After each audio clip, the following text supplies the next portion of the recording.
দুর্গাপুজোর নিয়ন্ত্রণ কার হাতে থাকবে তা নিয়ে শাসক দলের দুই গোষ্ঠীর মধ্যে বিবাদ, আর সেই বিবাদের জেরে তালা পড়ে গেল কলকাতা পুরসভার 55 নম্বর ওয়ার্ডে।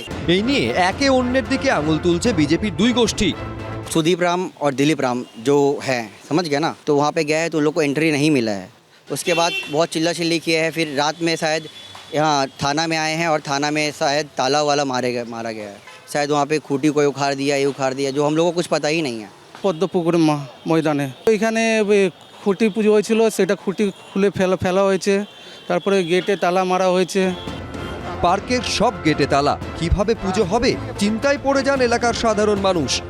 আগে যে সরকার যারা ছিলেন তাদের সময় কিন্তু এই পার্কটা তালা মারা থাকতো, বন্ধ থাকতো। টিভি আনন্দে এই খবর সম্প্রচারের পর শনিবার পুলিশকে সঙ্গে নিয়ে পার্কের একটি গেটের তালা ভাঙেন পুরসভা কর্মীরা। আমরা এই মুহূর্তে রয়েছি এন্টালি থানা এলাকার পদ্মপুকুর পার্ক। এখানে যে তালাগুলো ছিল সেই তালাগুলোকে কিন্তু কলকাতা কর্পোরেশন এবং তার পাশাপাশি এন্টালি থানার পুলিশ কর্মীরা উপস্থিত ছিলেন এবং সেই তালা সরিয়ে কর্পোরেশন নিজস্ব তালা কিন্তু এখানে লাগিয়ে দেন।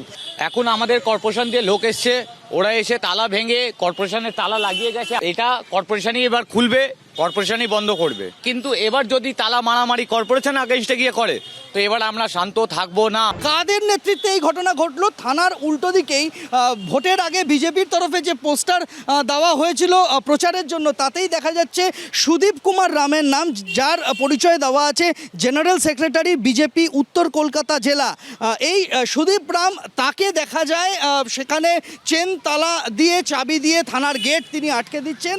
আর তার সম্পর্কে দাদা, তিনিও ছিলেন সেই রাতের ঘটনাতে। তালাটা আমি খুলেছি, আমি লাগিয়েছি, তার জন্যে আমাকে যে যাই শাস্তি দেওয়ার আছে দিয়ে দিক। দিলীপ রামের অবশ্য দাবি, থানায় তালা মারার পর আমি গেছি, কে তালা মেরেছে আমি জানি না, আমি সরকারি আইনজীবী, আমি এ বিষয়ে কোনো মন্তব্য করব না। একটা দুর্বল প্রশাসন এলাকায় এত গন্ডগোল করছে, কিন্তু পুলিশ তাদের কোনো ব্যবস্থা নিচ্ছে না। থানায় চড়াও হওয়ার ঘটনায় মামলা রুজু করেছে এন্টালি থানার পুলিশ। সূত্রের খবর, দিলীপ রামসহ বেশ কয়েকজন বিজেপি কর্মীকে জিজ্ঞাসাবাদ করা হয়েছে।